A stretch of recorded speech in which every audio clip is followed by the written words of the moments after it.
Bonjour et bienvenue pour cette nouvelle séquence des paroles de la vie éternelle avec Marc Joseph. Aujourd'hui, nous sommes le 2 mai 2023. Encore un jour de grâce. J'ai dit un jour de grâce parce que Jésus-Christ est avec nous, il est avec moi, il est avec toi. Car Jésus-Christ a fait la promesse à nous qui croyons en lui, qui sommes devenus ses petits frères, ses petites sœurs, parce que nous croyons en lui et qu'il nous a donné le pouvoir de devenir enfants de son Père. Jésus-Christ nous dit ceci: je suis avec toi tous les jours jusqu'à la fin du monde. Autant que le monde existe, autant Jésus est avec toi. Donc regarde autour de toi. Si tu vois ce matin que le monde est encore là, eh bien c'est la preuve que Jésus-Christ est avec toi, car il a promis de ne jamais t'abandonner, autant que le monde est là. Et si un jour tu regardes et tu vois que le monde n'est pas là, ne t'inquiète pas non plus. Jésus ne sera plus avec toi dans ce monde, mais c'est que toi, tu seras avec lui dans son royaume, car il a promis de ne jamais t'abandonner. Donc, pour ce jour du 2 mai 2023, pas de panique, quelle que soit la circonstance. Élève ton cœur dans la prière, élève ton âme vers Jésus-Christ. Reçois son aide, son secours. Je ne connais pas les circonstances de ta vie, mais Jésus-Christ a bien dit que nous qui marchons avec lui, il a dit que nous aurions des tribulations, mais il a surtout dit aussi, prenez courage, car il a déjà vaincu pour nous. Que le nom de Jésus soit béni. Je vais lire avec toi un passage de l'Évangile, dans l'Évangile de Marc, cette fois-ci, chapitre 4, qui parle de Jésus-Christ. Car nous devons le connaître pour pouvoir me le suivre, le servir, pour pouvoir mieux affermir notre foi en lui, en sorte que nous ne défaillons plus jamais. Que le nom de Jésus soit béni. Je lis dans Marc, chapitre 4, au verset 1er.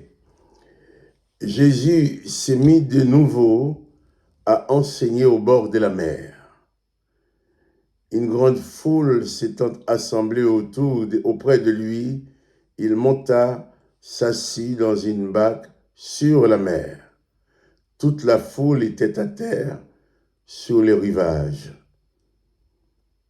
Demain matin, nous allons continuer la lecture, mais il faudrait m'arrêter juste sur ces versets, ces courts textes que j'ai lus. Jésus s'est mis de nouveau à enseigner au bord de la mer. Jésus passe son temps à enseigner. Pourquoi? Parce qu'il est venu dans ce monde pour nous apporter la bonne nouvelle, pour nous apporter les paroles de la vie éternelle que le monde n'avait jamais entendues. C'est pourquoi Jésus a passé la majeure partie de son temps à enseigner pour apporter aux humains la révélation de l'existence de son Père, la révélation de l'amour de son Père, la révélation de la possibilité que le Père nous donne de devenir ses enfants. Alors, la foule qui entendait ces paroles, qui entendait ces enseignements et qui voyait également les miracles que Jésus faisait, eh bien, cette foule suivait Jésus. Et à chaque fois, Jésus arrive quelque part et trouve la foule, les textes nous disent, Jésus enseigna. Donc, c'est important pour nous de lire les enseignements de Jésus pour pouvoir mieux le connaître, mieux comprendre sa volonté, pour pouvoir mieux le servir. On ne peut pas avoir la possibilité d'accomplir sa volonté si on ne connaît pas cette volonté. Or, la volonté de Jésus, la volonté du Père pour toi, est enseignée dans les évangiles. D'où le conseil que je te donne, lis les évangiles, lis les paroles de Jésus. Il faut les lire, les relire et les relire.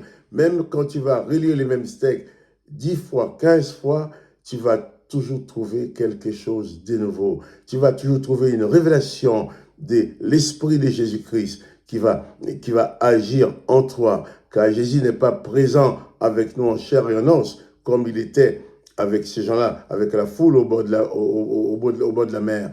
Mais Jésus est présent en esprit avec toi. Quand tu lis sa parole, son Saint-Esprit te révèle des choses. Son esprit ouvre tes yeux pour saisir des choses que tu n'avais pas encore compris. Il a dit, la foule s'étant assemblée auprès de lui, il s'assit dans une barque sur la mer, et toute la foule était à terre sur le rivage. Il leur enseigna beaucoup de choses en parabole. Et là, nous n'allons pas lire cette première parabole aujourd'hui, mais demain matin, nous allons parler de cette première parabole que Jésus a citée pour parler au peuple. Mais dis-toi déjà que tu dois prendre le temps d'écouter les paroles de Jésus, comme faisait la foule. Et Jésus n'était pas avare des paroles, il parlait autant que les gens pouvaient entendre. Il parlait parce qu'il était venu parler aux hommes pour leur faire connaître qu'il leur était possible d'être sauvés, qu'il leur était possible d'être vainqueurs sur les puissances des démons, qu'il leur était possible d'avoir la victoire de leur vie, qu'il leur était possible de mener une vie conforme à la parole du Père. Que le nom de Jésus soit béni. Mais toi, ce matin, souviens-toi et n'oublie pas que Jésus-Christ est avec toi. Il en a fait la promesse. Je suis avec toi tous les jours jusqu'à la fin du monde. Donc, n'oublie pas de panique dans ta vie, pas de peur, seulement que ton cœur, que ton âme, ton esprit reste toujours connecté avec Jésus-Christ. Dans sa toute puissance, il saura toujours te garder et te donner la victoire, quels que soient les moments que tu as à vivre tout le long de cette journée. Que le nom de Jésus soit béni et que toi aussi tu sois béni. Et souviens-toi, n'oublie pas que Jésus-Christ est avec toi. Et moi, Marc Joseph, je te dis, bien, à demain pour une prochaine séquence de paroles de la vie éternelle.